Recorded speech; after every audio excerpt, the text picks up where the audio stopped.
just as like an official, I guess, welcome to like the first Up&Out roundtable. We created the roundtable to kind of, because in the group chats we figured a lot of people enjoy having these really like high stakes discussions and arguments about, not high stakes but more or less intense discussions, and we thought the best way to cater for that is to put it in an environment where we can create, where we can kind of moderate what is said, because in group chats people can say things and kind of become a tad bit disrespectful. So we created a space where we can have these discussions in a respectful way, where they can be moderated, so that people don't lash out at each other. So in terms of today's topic, we're talking about, does religion have a role in queer society? Specifically focusing on, does religious institutions, do they have a role in queer society? Does being a queer Christian, to an extent, is that a valid form of identity? So just a brief introduction.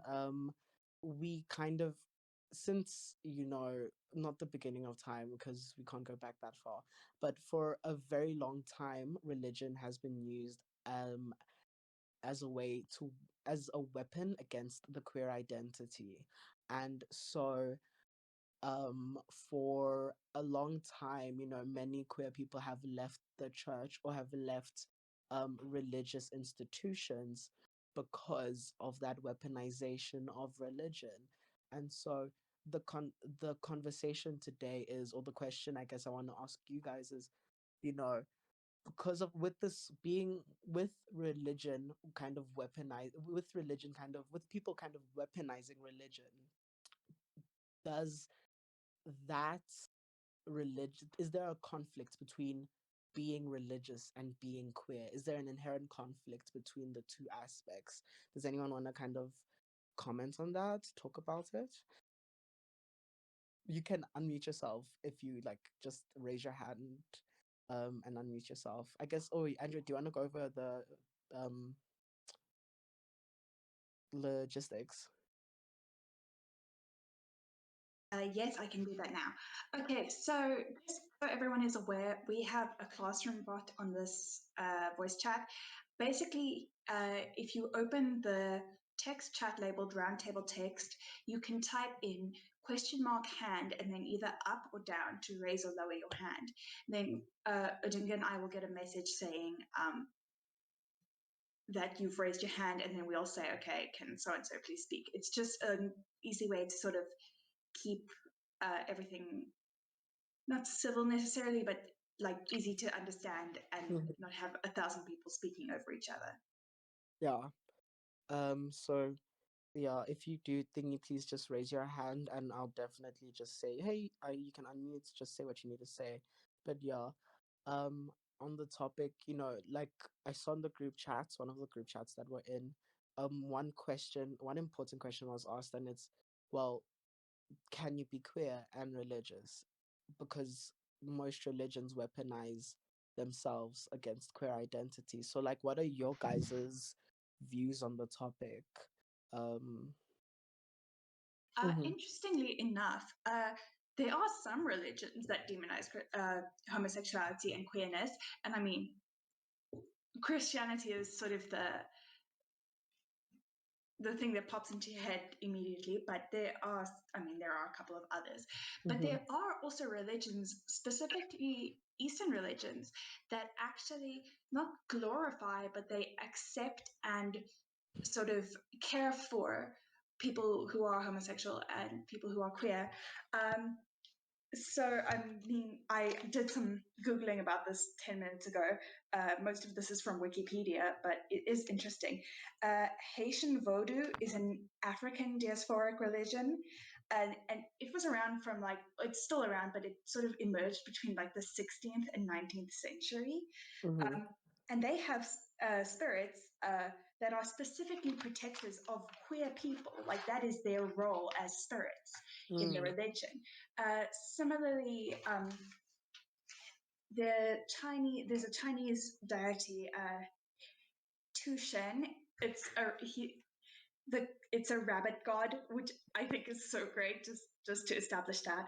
But that is specifically the God of love and sex between gay people. Like that is his role as a god. Like that is what he does. He has a temple, and like thousands of like gay people travel there every year to like go and ask for his blessing. And so I think personally, I mean, I'm not religious, Mm-hmm. but I think that there is a space for queer people to also be religious. I think I don't think churches should have a say in whether people get to be queer. Mm-hmm. I disagree with that on a fundamental level. When I was doing all this googling now, anyone feel free to put your hand up at any point you have something you want to interrupt me with, but I'm just going to keep talking until someone does. When I was doing this googling just now, it was very interesting because I was trying to sort of see. Well, I googled, queerness and religion, and I was trying to find religions that had like that, the ones I mentioned that had queerness as like part of their gospel, sort of. Mm. But what came up more often was what the religious leaders have to say about it. So another good example was Sikhism. The holy book of Sikhism, the Guru Granth Sahib, really hope I'm saying this stuff right. I'm gonna mispronounce every single religion's thing. I was not raised with any religion, and it's just gonna be terrible. Anyway, but the Sikh holy book actually specifically never condemns homosexuality. Like it specifically says, like, well, it doesn't say anything, but it's sort of like that's fine. Okay, Tashi, I will let you speak right now. I'll just finish my sentence. But the religious leaders, like the Sikh religious leaders, have in the past condemned it. So they're condemning something, but it's got nothing to do with them. It's not even part of their religion, so to speak. Okay, Mm. Tashi, you would like to speak? Okay. Um, I guess since Tashi, your sound's not working. Um, just for now, does anyone else wanna comment on it? Comment on the topic, say anything? Mark's Clam. Also, Clam, could you add your pronouns just so you know how to refer to you?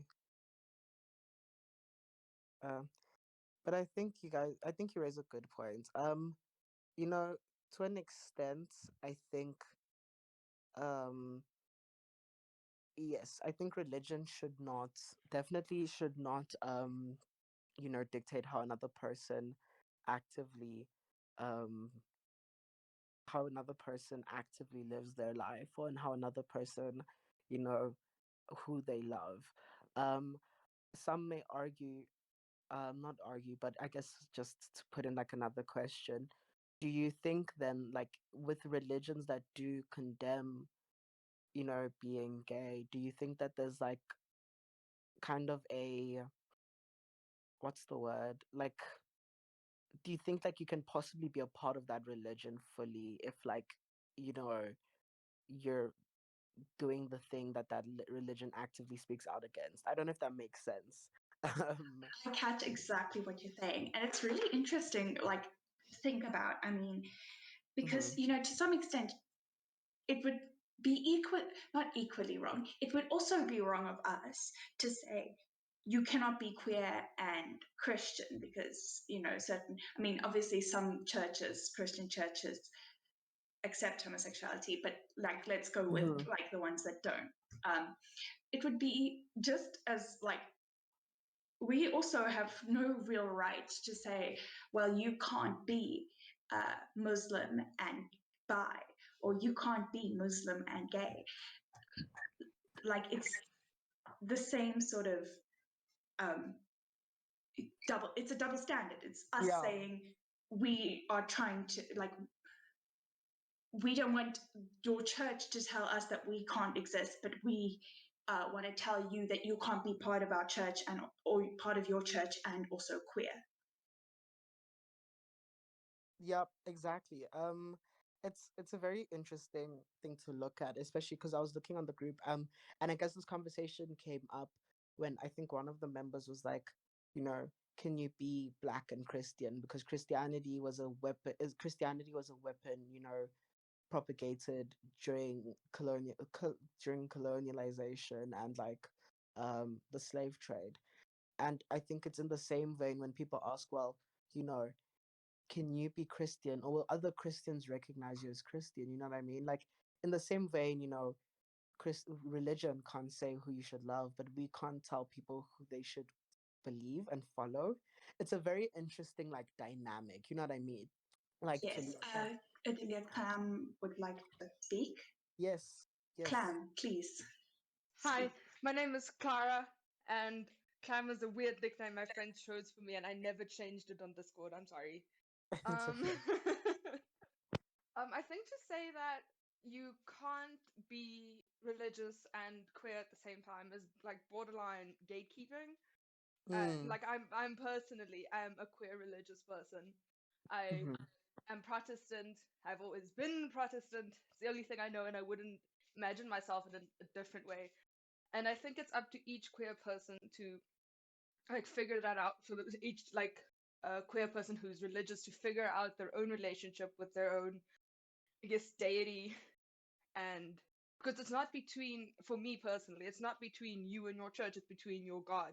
And those are two different relationships. mm-hmm, So like church and homosexuality, they don't necessarily mix, but like God and homosexuality, those are two different things for me personally. And I forgot what my point was. I haven't been on one of these Discord servers in the longest time, or in an up and out chat in maybe a year. Um, so that's all I mm-hmm. have to say for now. Um, yeah, I mean that I think that, I think that definitely makes sense. Like at the end of the day, it is a personal relationship. I think it's one of those things where it's like, well, I think people in the community have, you know what I mean? I think people in the community have like especially when it comes to religion, kind of like will have a more negative response, I think, because of trauma and of all of that. So it's a very interesting topic to look at, like looking at how like religion plays a role in our like shared identities, and how like you know it's kind of a point of conflict, not only within like religious bodies, but within the community itself, because you have one group of people saying, you know we shouldn't be endorsing religion is wrong. And then you have another group of people saying, actually, it shouldn't, you can't really tell me who I can, who I should worship or what I should worship. um, and I think with the institution, especially the institution of religion, there's a kind of a disconnect, because a text will say something, but the institution interprets that completely different. So, do you guys think that there's a big enough space for religious institution in the queer identity? I've put my hand up, so I'm just going to start Yeah. speaking now. I am trying to like obey our rules, but I'm also one of the people who is telling people they can start speaking. So it's like I put my hand up, and then I'm like, "Yes, Andrea, what do you have to say?" Very very weird experience there. Um, it's it's. I do want to just point out. Someone put in the text chat. Hmm. Max says she agrees with Clam. She has to hide or ignore her queerness in Islamic communities and when with family, but she still practices Islam.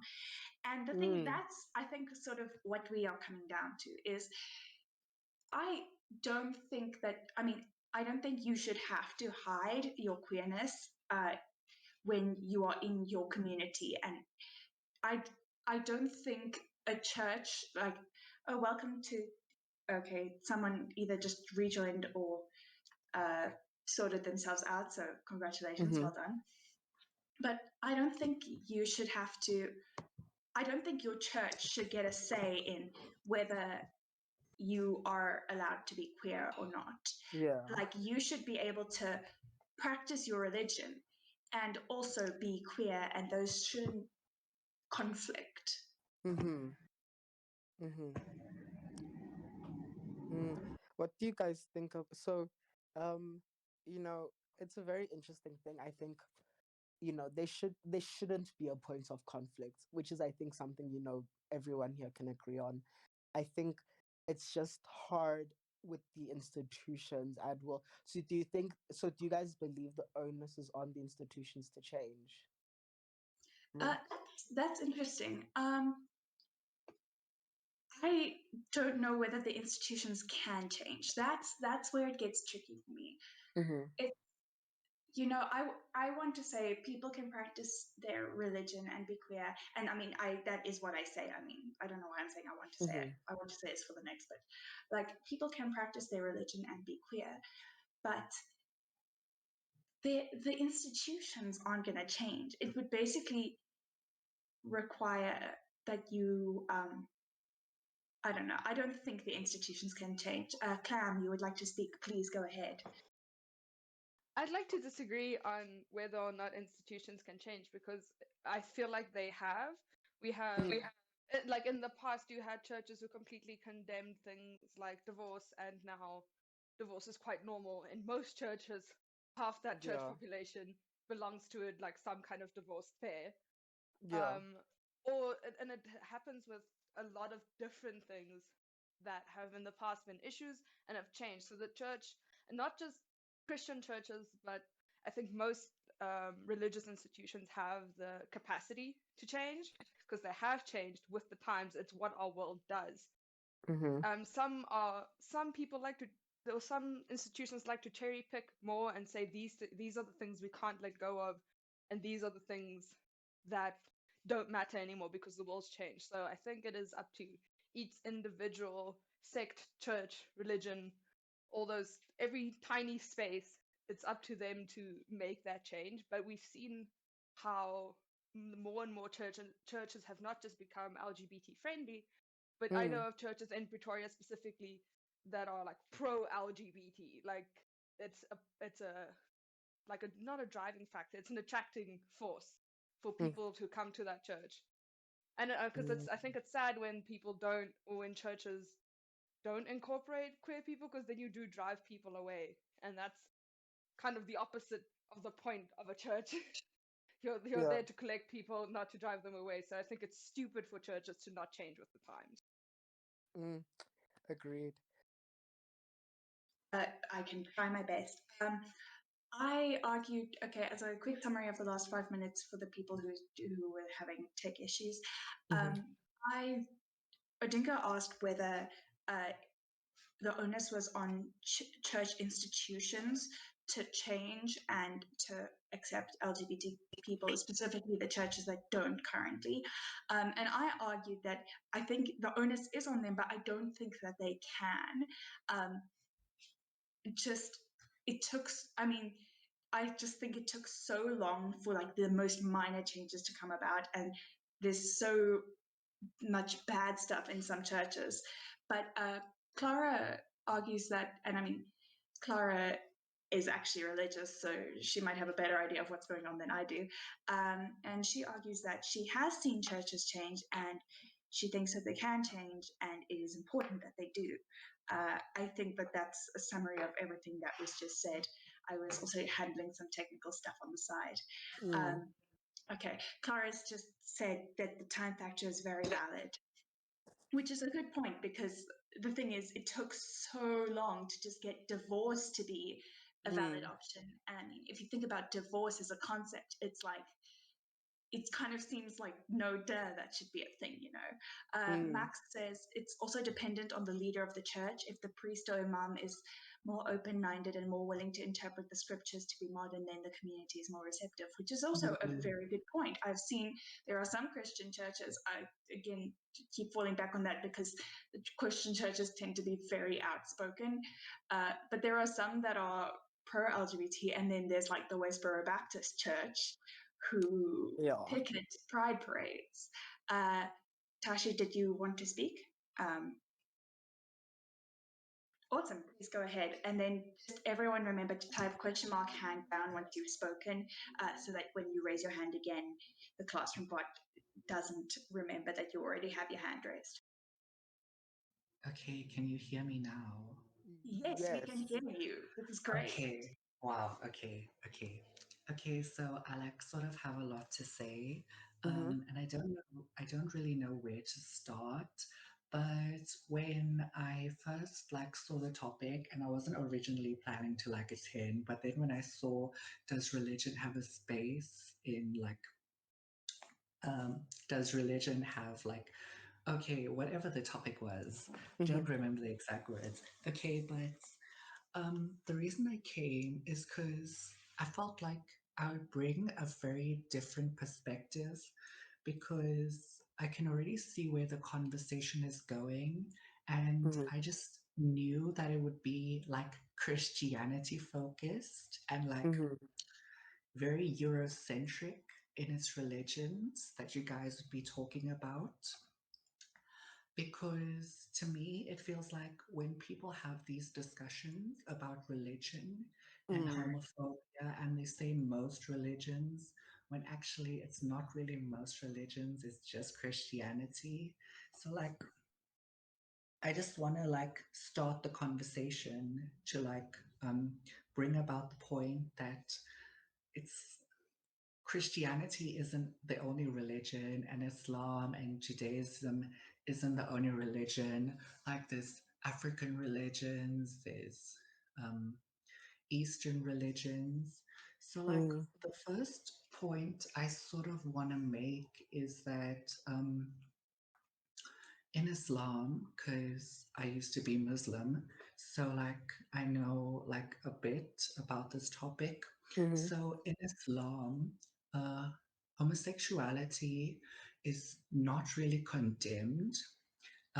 Homosexual acts, in a way, is condemned, but sort of that itself is contentious, like engaging in homosexual acts. Like it's contentious whether that should or should not be allowed, and if it's not allowed, if it should be like um, um, treated as a crime and stuff like that.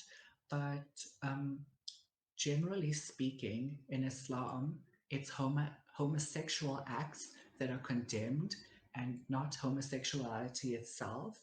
And it's mainly got to do with the fact that it's mainly focused on male male homosexual acts, not like female female, but like Mm-hmm. male male. It's mostly got to do with the fact that if we're talking about penetrative sex now, um, the anus is a very unclean and dirty place for Muslims. So engaging in any sort of like activity around that area, it would already be seen as bad. Because like if we take for example, like when you're like wiping your bum after using the restroom for defecation, you would use your left hand and not your right hand because your right hand is for eating and your left hand is for wiping. So Mm-hmm. if it's sort of already strict with regards to which hand you use to like wipe yourself, then like engaging in anal sexual activities is just like out of the question. Mm-hmm. But if you look at homosexuality itself, as in the love, as in like the love between men, it's not outright condemned. And then another thing I want to say is that these Arab and Middle Eastern and Islamic countries, originally, they're not homophobic. And even if like they were Muslims who had sort of like homophobic tendencies, the only reason why like homophobia and persecution became widespread in these countries is because of Europeans' colonization and the spread of like Christian ideals and notions within this country, within these countries. So I think we also have to acknowledge that Christianity played a big role in turning Islam into a homophobic religion. That's all I have to say for now. Honestly, you are so right. I have a question, just sort of because like I can't like put it together in my head. So I get, so the Quran doesn't say like don't love a man if you're a man. It says like don't have anal sex. Basically, I mean, I'm But just summarizing what you said. Sorry, but what I don't can't put together is, I mean, should a church be allowed to like I know it's a religious thing, but should a church be allowed to say you can't have this kind of sex? Like like especially when it's not like, I mean, it's not hurting anyone. It's not, well, I mean, anyway, it's not, it's not actively harming people. It's not like with I because the thing is, I mean, obviously anal sex isn't the only kind of like mm, queer sex, but is it fair to like, I don't know, am I making sense? Like, I, yeah, I get what you mean. Is it is it are they able to kind of impede on that personal, private, kind of rights to do what you want with your body type of vibes? Um, yes, that's exactly what I'm trying to ask. Clara has her hand up. What would you like to say, Clara? I think it's a little bit, it's very complicated. I like how Tashi mentioned like the specific wording. Was it you who mentioned the specific wording? No, it was Max. I think both of you mentioned specific wording. Even in Christianity, the wording around homosexuality isn't what most like churches preach today. It isn't. Firstly, it's man shall not lay with man, so that's very it's specific to men, and that is specific to sex. But apparently, some scholars have said that the original like Greek text, sorry, sorry, the original Greek text said man shall not lay with boy, which referred to pedophilia more than it does to homosexuality.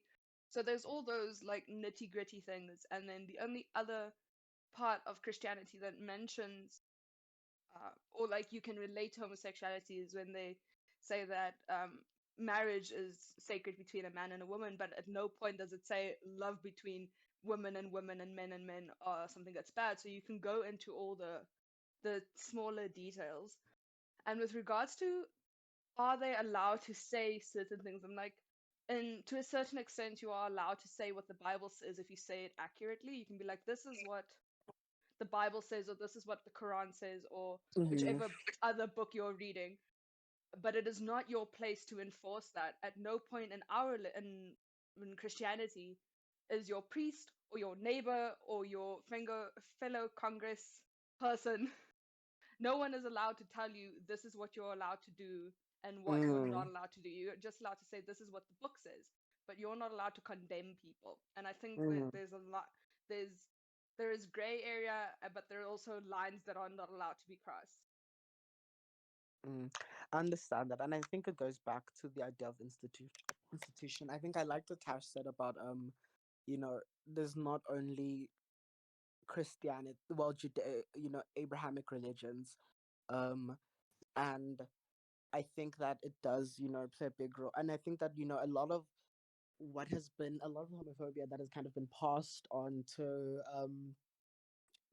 mm, society now, if that makes sense, has come through colonialism. And I do think that it has a lot to do with institution. Tash, is your hand up? Do you want to speak? Yes, his hand's up. Yes. You can speak. Okay, my hand. Okay, wait, can you hear me? Yeah.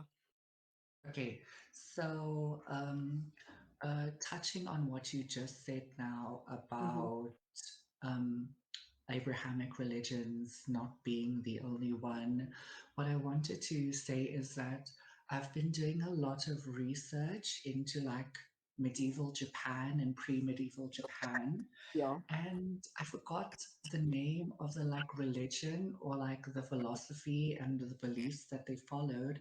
Mm-hmm. But basically, in medieval Japan, they lived in a three gender society.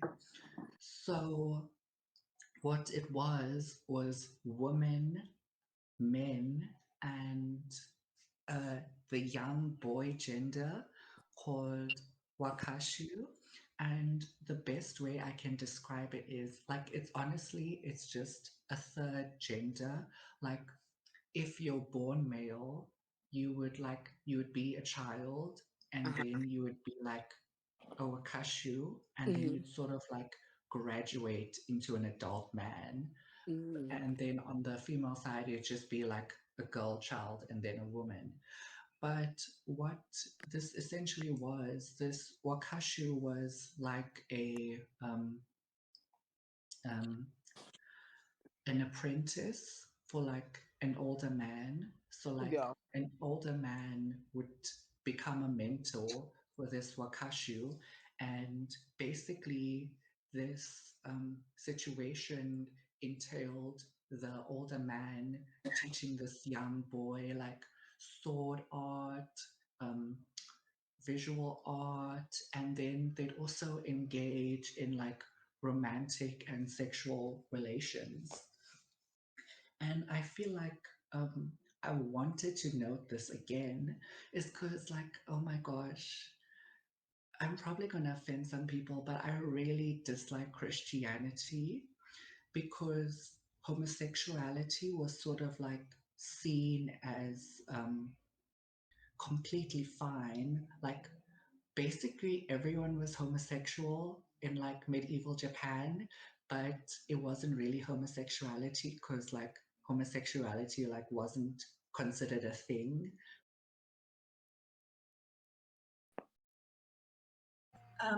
Tashi, your voice cut out. I don't know if you can hear us. I will put that in the chat as well. But your voice just cut out.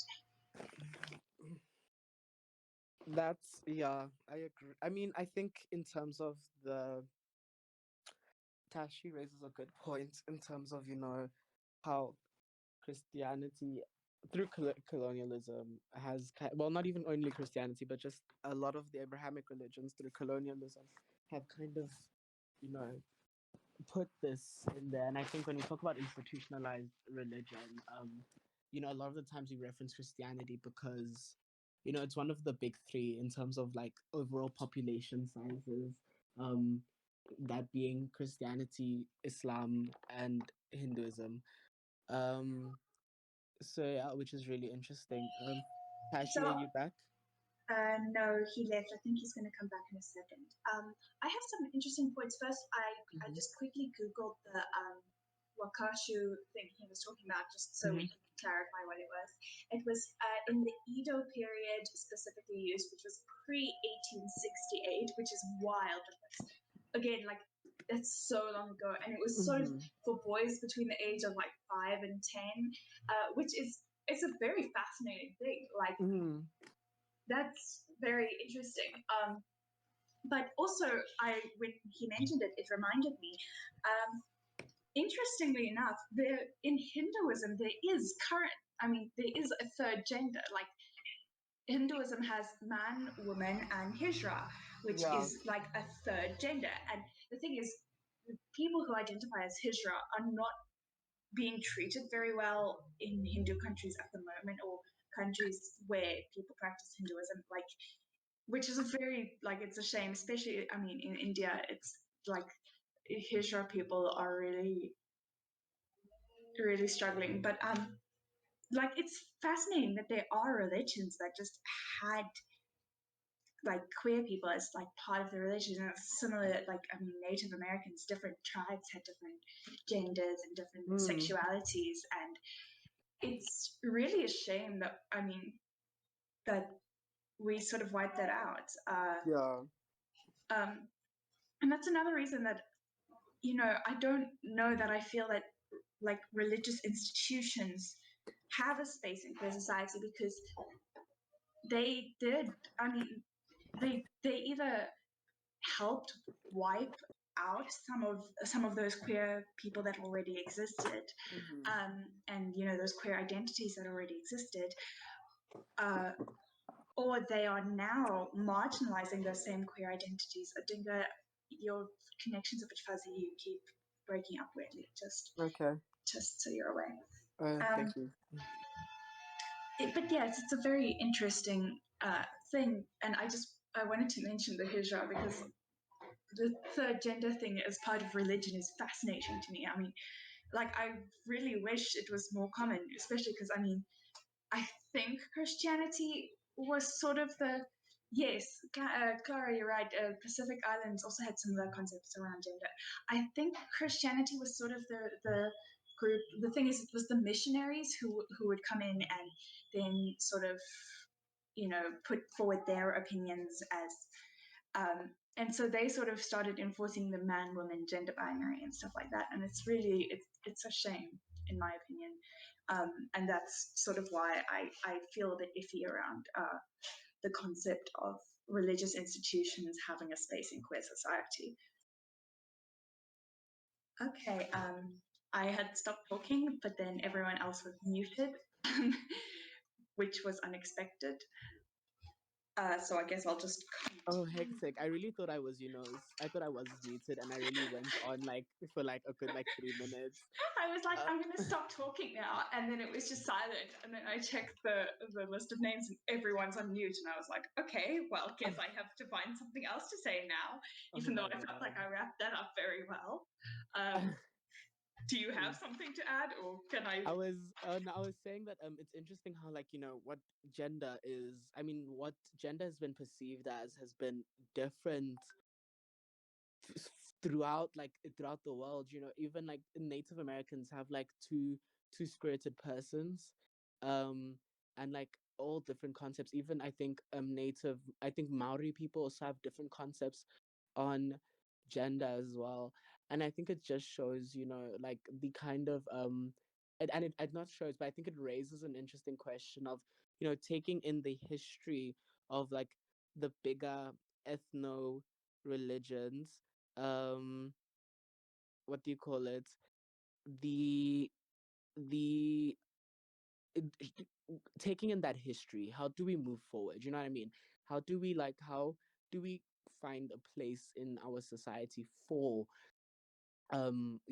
religion? Because we can't really tell people who they should worship and who they should pray to, but with those institutions, let's separating the belief from the the church. How do we create, or how do we let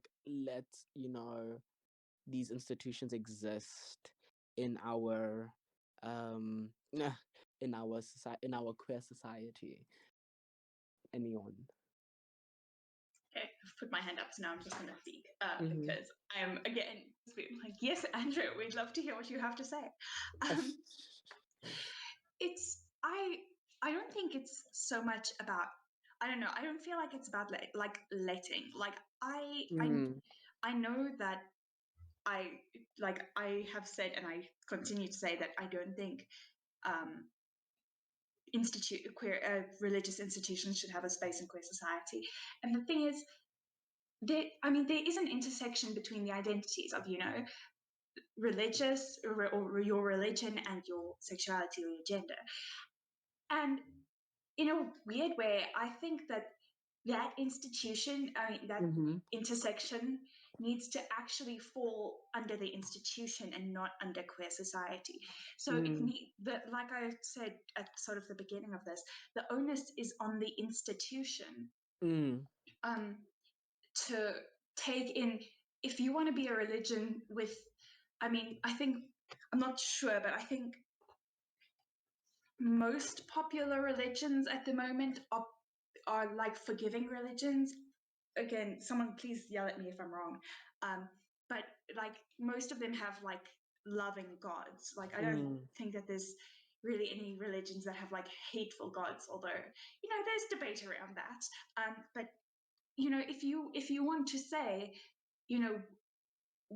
our religion is about love and about respecting each other, I don't think then the onus is on them to say, well, we accept everybody, we accept queer people, we accept gender non-conforming people. Yes, that's so there is an intersection there, but I think the responsibility over making sure that those identities don't clash Mm-hmm. falls to the churches or the religious institutions, and it does not fall to queer people.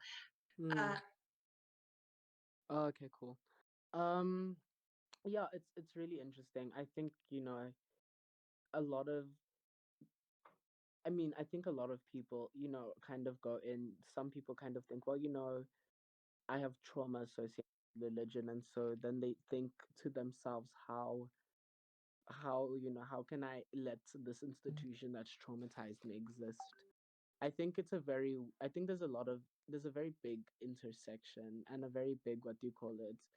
I think there's a very big, like, space for discussion around religion and how, you know, great, sounds back, and how, like, how we operate as people in this society and in our spaces that are LGBT friendly. Um, like I said, it's up to the institution. It's up to the institutional level because, and I guess it's also a cultural thing. And once the institutions change, the cultures change. But do you guys think that, and kind of just like, I guess, as a summarizing point, a last point type of vibes, do you guys think that within these institutions, do you think that there's space for them to not necessarily grow? Um, oh, do you think there's space to, what's the word? Not grow, but do you think there's space to kind of adapt in the religious thingies themselves? There's space within the religious institutions themselves to grow and to kind of be better. And how do you think they'll be better? Because um a lot of religions are based in traditionalism or fundamentalism, and if not a lot, like the big three. So do you think that it will happen, or do you think that they're happy being where they are at right now?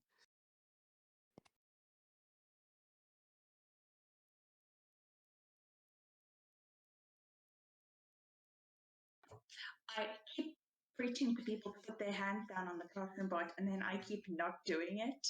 Um, I'm terrible. It's interesting. Like I mentioned earlier, it takes institutions so long to change. It takes governments long to change. It takes religions long to change. It takes them, like the British monarchy, for example, who I'm thinking of because like the institution is how it's referred to. It Hmm. takes them. Let's see what Tashi says quickly. I think that if you do not like a religion or do not agree with the religion, then just do not follow it and find another religion for yourself. Like, I was not relating to Islam, so I left and joined our religion. I do vibe with. That's super cool, and I think that that is a very good summary of just religion as a whole concept. Hmm. The thing is, some people really vibe with their religion, but their religion, or maybe their church specifically, condemns homosexuality or gender non-conforming people, and or even not necessarily condemns, but doesn't have a space for. That's another sort of problem when it comes to religion. Like was talking about on when you guys do, you and Adinga, you and did Mm-hmm. that podcast, and Mm-hmm. they were saying, they don't feel comfortable in skirts, but they wear skirts to shul because that's what's expected of them and that's what you have to do. So, Yeah. and the thing is, I think that that sort of thing can change because, and I really hope it can change. Mm. Um, and there are some religions, even modern religions, that are very, I don't know where I was going with that, but I think it can change. I want it to change. Even though I am not religious, I want people to have the religion that they want to have, and I want people to be able to be Mm. queer and religious. I just, pessimistically, I don't know if it can happen. Like, not to the extent that it would need to happen as quick as it can happen. Yes, Tashi, please speak. I feel like I'm rambling on. So it's just to like my previous point. Well, like with my religion, like this is not the whole reason I switched, but like I'm just like trying to give like some perspective to like the point I made earlier, like what I typed out. So let's say in Islam, it's like a sin to have anal sex because of like uncleanliness and all that. So like my thing was like, okay, Islam doesn't want anal sex, but I want anal sex. So let me go and find a religion that does allow anal sex. And like that's sort of like how I found the religion that I like personally vibe with. But like obviously anal sex is not the only reason. But like just to give like that perspective. Because that's the thing, is that is interesting to me, but some people you can't do that because you have your gods that you believe in, and you can't change your religion because, like, if that makes sense. Like, I mean, if you think of Hinduism, for example, Hinduism has very many gods, and I mean, if that's what you believe in, could you just change? Could you just say, well, I don't agree with the tenements of this religion, I'm going to leave this religion? Yeah, okay, Karina did not hear the hands up, but Karina has her hand up, and I get what she's trying to do. So Karina, please speak. Yeah, I don't know how to. I thought that was what I was supposed to do, but then, okay. Anyways, so I think that religion and religious texts also reflect the norms of society at that time, and to constrain religion and say that it should emulate those norms of society at that time doesn't make sense, because it needs to evolve with the norms now. You mentioned Hinduism. Hinduism was one of the first religions. It's dang old. Like, people were having wars and fighting about land then. Now we have the Deeds Registries Act. We do not need to fight about land. Well, let me just say that in context of like person to person. I'm not talking about countries, because countries will still fight about land. It's currently happening. But I mean, like, it's not as much as before. So that's just one example. I think that you can still believe in many gods, but you have to take the rest of it, sometimes the parts about discrimination against women, with a grain of salt, and adapt it for the current social circumstance that we're in. The same can be said for the LGBTQ plus community. I think we can adapt religion to meet our current social context without changing your core belief of what you believe about God. I think I did explain that sufficiently, but you guys can ask. No, I got that, and yeah. like, you're making a valid point, and thank you for speaking. Very good. Like, that was good. You're welcome. But yeah, I think we're gonna wrap it up now. But like, I guess as like a final closing statement, religion as a concept is a very complex thing to understand. And when people exist in a space within something that they don't feel comfortable within, like Tashi said, you are within your rights to change. And to a certain extent, it's on the religious institutions to be more welcoming, or lose members and then just wonder why. Um, thank you guys for coming. We want to do one of these like at least twice a month. Where we Once a month.